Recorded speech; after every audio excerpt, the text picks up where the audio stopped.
much thought. I just sort of did it. Can we please talk?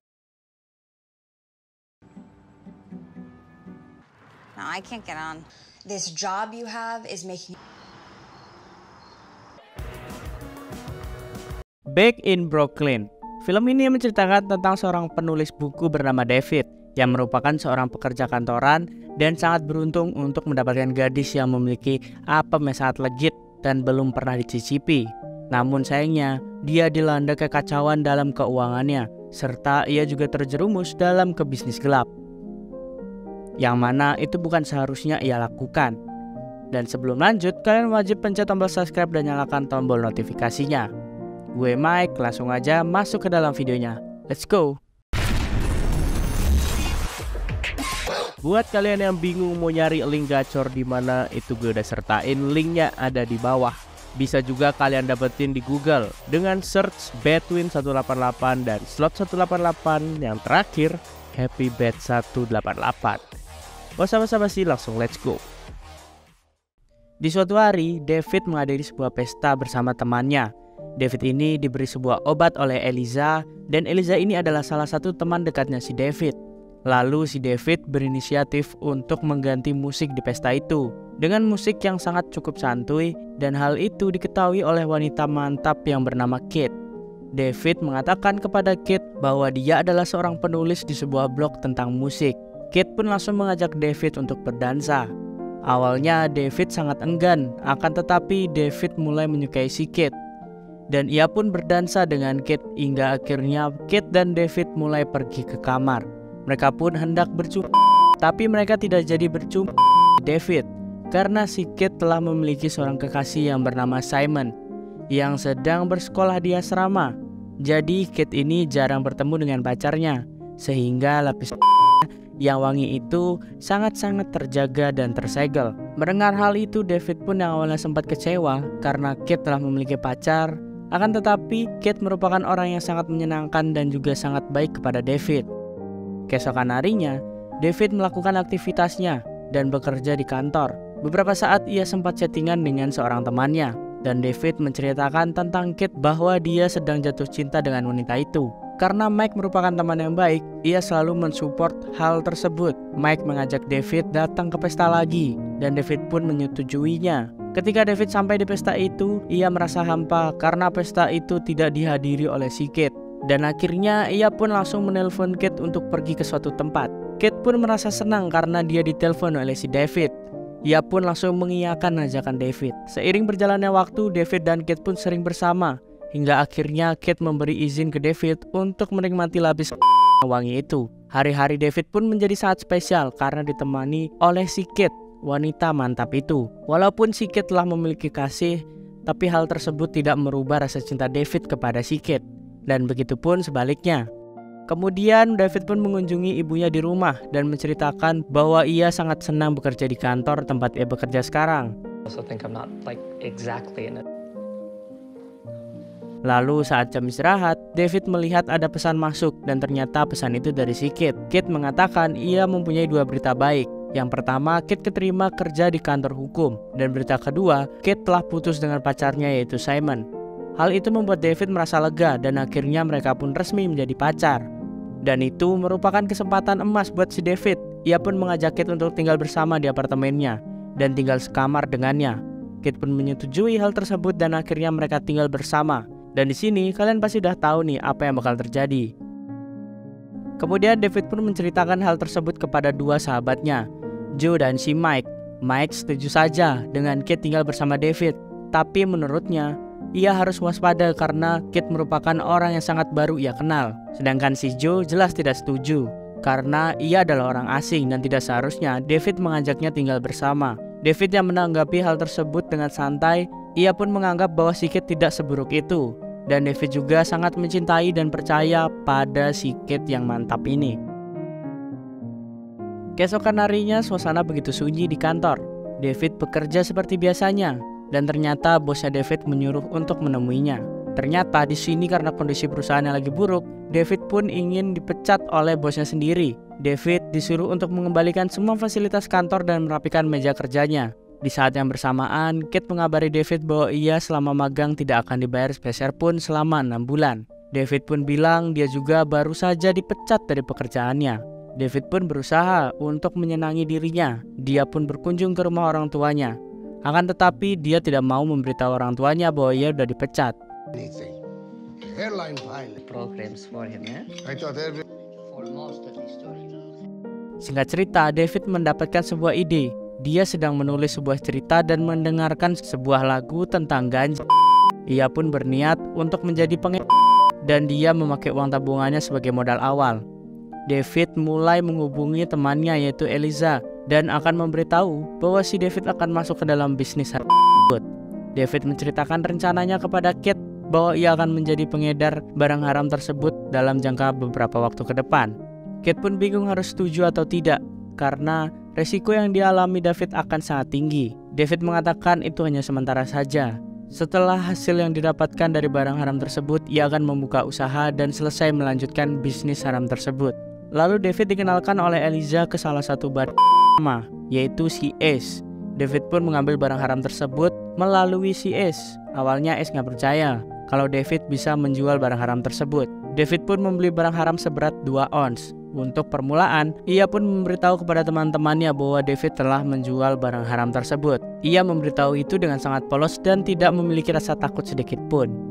Namun di awal tidak begitu mulus perjuangan si David. Tidak ada orang satupun yang akan membeli barang haram itu melalui David. Lalu tiba-tiba Kate memberitahu David bahwa ia ingin membeli sofa di sebuah website, yang mana nanti sofa itu akan mereka gunakan berdua. Dan alangkah kurang ajarnya si David, ia malah tidak menanggapi Kate. Dan ia mencoba mencari barang haram itu di sebuah internet. Dan ternyata ada beberapa orang yang menjual. Hal itu membuat Kate sedikit marah kepada David. Dan sepertinya malam itu Kate tidak memberikan kenikmatannya kepada si David. Akhirnya David menjual barang haram tersebut di internet. Tak lama kemudian ada yang menghubungi David dan menginginkan barang haram tersebut untuk diantar segera. David langsung bergegas untuk menaiki sepedanya dan menemui wanita bernama MJ. Awalnya ia sangat takut jika yang menghubunginya adalah seorang polisi. Tetapi MJ bukanlah seorang polisi. Dia sangat membutuhkan barang haram tersebut. David langsung diarahkan ke sebuah gang belakang apartemen milik si MJ untuk melakukan transaksi dengannya. Dan David pun diminta untuk datang lagi keesokan harinya oleh si MJ. Dan MJ kini menjadi pelanggan tetap si David. Dengan promosi lewat internet, David pun mendapatkan banyak sekali pelanggan. Dia langsung kebanjiran orderan. David yang sangat senang karena bisnisnya berjalan dengan sangat mulus dan mendapatkan cuan yang sangat fantastis. Di suatu hari David menemui pelanggan bernama Jeff. Ia adalah orang kaya yang memiliki apartemen mewah. Dan karena pertemuan tersebut, Jeff dan David menjadi lumayan akrab. David juga mendapatkan pesanan dari seorang pengusaha yang ia temui.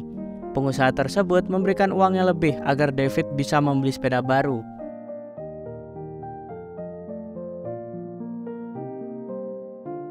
David akhirnya membeli sepeda fiksi yang sangat keren.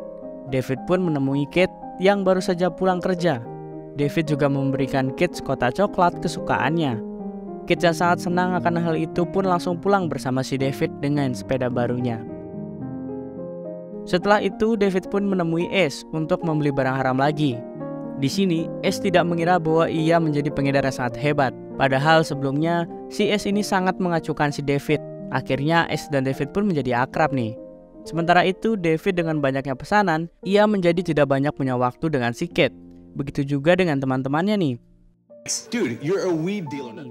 Lalu malamnya ketika Kate mengajak David untuk makan malam bersama, dan ternyata teman-teman David juga memberi kejutan kepada David karena hari itu merupakan ulang tahun si David. I don't know how you guys... Akan tetapi David tampak aneh setelah meminum obat yang ia minum. Bukannya merasa baikan, ternyata yang diminum oleh si David ini merupakan obat tidur milik si Kate. Dan teman-teman David pun akhirnya sangat kecewa dengan David yang saat sudah berubah. Keesokan harinya David mengantar barang haram lagi ke tempat Jeff. Dan dia meminta David untuk mengirimkan portofolio karya tulisnya karena perusahaan Jeff sedang membutuhkan penulis. Dengan sangat senang mendengar hal itu dan ia pun langsung segera mengirimkan portofolionya. David pulang ke rumah dan berbicara dengan Kate, mengatakan bahwa David baru saja mendapatkan lowongan baru. Kate memberitahu David bahwa ia sangatlah sibuk. Ia tidak bisa menemui teman-temannya dan juga tidak bisa meluangkan waktu kepada si Kate. Ia menyarankan bahwa si David bekerja pada siang hari aja. Dan setelah itu mereka pun berencana untuk makan malam bersama di sebuah restoran Prancis. Saat David mengantarkan barang terakhirnya ke seorang pelanggan, David malah diajak berpesta oleh pelanggan tersebut. Dan obat yang diminum David membuat dirinya tak sadarkan diri. Secara tidak sadar ternyata dia sudah bersenang-senang dengan laki-laki tersebut dan juga bersama wanita panggilannya. Dia lupa bahwa dia memiliki janji dengan Kate untuk makan malam bersama di sebuah restoran Prancis. Sementara itu di sisi lain Kate menunggu David di restoran ini. Namun setelah menunggu sangat lama, David tak kunjung datang. Akhirnya Kate menjadi sangat kesal dan marah. Esok harinya ketika David sudah sadar dan terbangun dari kasurnya, ia melihat tembok penuh dengan semua coretan. Kate sudah pergi ke rumah orang tuanya dan meninggalkan David. David yang patah hati dan stres, dia pun merasa sangat bersalah kepada Kate. Kemudian David pun ingin berhenti di bisnis haram tersebut. Dia pun pergi menemui Jeff untuk mengantarkan paket dan juga menanyakan kabar lowongan yang ingin pernah ajukan. Kan tetapi Jeff tidak masukkan David ke dalam perusahaannya. Di sini David pun merasa kecewa, hatinya pun menjadi sangat kacau. Keesokan harinya David mengambil stok barang ke tempat Ace. Seperti biasa, setelah transaksi David pun langsung pergi dari tempat itu. Tapi tiba-tiba polisi datang dan menangkap Ace. Ace menyangka bahwa Davidlah yang melaporkannya. Di sini David tidak tahu apa-apa dan bukan dialah yang melapor. Setelah itu Eliza menelpon David melaporkan bahwa Ace tertangkap. Dan Ace menyangka Davidlah yang melaporkannya. David yang tak ingin ada kesalahpahaman, ia pun meminta maaf kepada Ace secara langsung. Tapi Ace tidak menerimanya. Dia tetap menganggap bahwa Davidlah yang melaporkannya ke polisi. Dan akhirnya David dipukuli oleh komplotannya si Ace. David pun habis babak belur nih, hingga cedera yang sangat cukup parah. Akhirnya David pun pulang ke rumah dan ia menelpon ibunya. Ia curhat kepada ibunya tentang masalah yang sedang ia hadapi. Setelah menangis, David pun keluar dan menceritakan yang terjadi kepada sahabatnya. Dan sahabatnya ini memaafkan David dan menyuruh David untuk keluar dari bisnis haram itu. Why did you tell me I was fucking up, man? Dan kemudian ia pun menemui Kate untuk meminta maaf secara langsung. Dengan semangat yang kini telah ia bangun, David pun bersiap untuk pergi ke rumah orang tua Kate. Dengan sepeda santainya ini, David melalui jalan yang sangat cukup jauh. Lalu setelah sampai di rumah Kate, ia melihat ke dalam, ternyata ada orang tua Kate. David memberanikan diri untuk memencet belnya. Kate pun keluar dan menanyakan apa yang terjadi dengan David. David menceritakan bahwa ia habis dipukuli oleh teman-teman si Ace. Saat David ingin kembali bersamanya, tiba-tiba keluarlah mantan pacar Kate, yaitu si Simon. David pun terkejut dan ia ingin segera pergi dari sana. Tapi sebelum David pergi, ia meminta maaf kepada Kate dan ingin Kate kembali bersamanya. Di sini Kate memberi harapan kepada David. Ia memberi syarat agar David memiliki pekerjaan yang baik dulu. Lalu ia diberikan sebuah ciuman hangat oleh si Kate. David pun sangat senang, namun si Simon menjadi sangat marah dan langsung mengejar David. Tapi David sangat kesenangan karena si Kate udah balik lagi kepada dirinya. Dan di akhir film, kita melihat ending yang sangat mantap. Gue sampai senyum-senyum nih nonton nih film. Sekian dulu cerita hari ini, gue Mike pamit undur diri. Bye-bye.